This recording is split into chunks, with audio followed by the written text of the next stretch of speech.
అందరికీ రామ్ రామ్. నా పేరు పెద్ది భార్గవ్, ఆదివాసీ నాయక్ పోర్ట్ సేవా సంఘం మంచిర్యాల జిల్లా అధ్యక్షుడిని. ఏదైతే ఈరోజు తీన్మార్ మల్లాని కాంగ్రెస్ ప్రభుత్వాన్ని సస్పెండ్ చేయడం జరిగింది.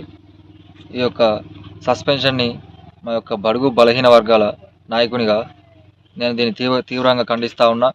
ఎందుకంటే ఈ యొక్క మా యొక్క నాయకుడు తీన్మార్ మల్లన్న గారు మా యొక్క బడుగు బలహీన వర్గాల కోసం బీసీని లేకుంటే ఒక ఎస్టీని ఒక ఎస్సీని యూనిటీగా తీసుకొచ్చి ముందుకు తీసుకెళ్లే దిశగా చాలా సంవత్సరాలుగా పోరాడుతున్నటువంటి ఒక సాధారణ వ్యక్తి నుంచి ఒక పెద్ద ఎమ్మెల్సీ వరకు వచ్చినటువంటి నాయకుడు మా నాయకుడు. ఈ యొక్క నాయకుని మేము సపోర్ట్ ఇస్తూ ముందుకు తీసుకెళ్లడం జరుగుతూ ఉన్నది.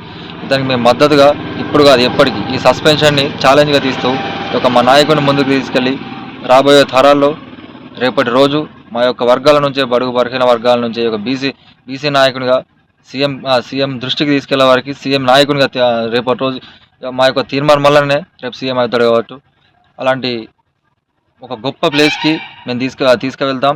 ఈ సస్పెన్షన్ని మేము దృష్టిలో పెట్టుకొని ఈ యొక్క రెడ్డికి వెలుమదొరలకి మేము ఛాలెంజ్ చేస్తూ ఉన్నాం. ఈ రోజే మొదలైంది అసలైన యుద్ధం. ఈ యొక్క యుద్ధాన్ని ముందుకు తీసుకెళ్తాం.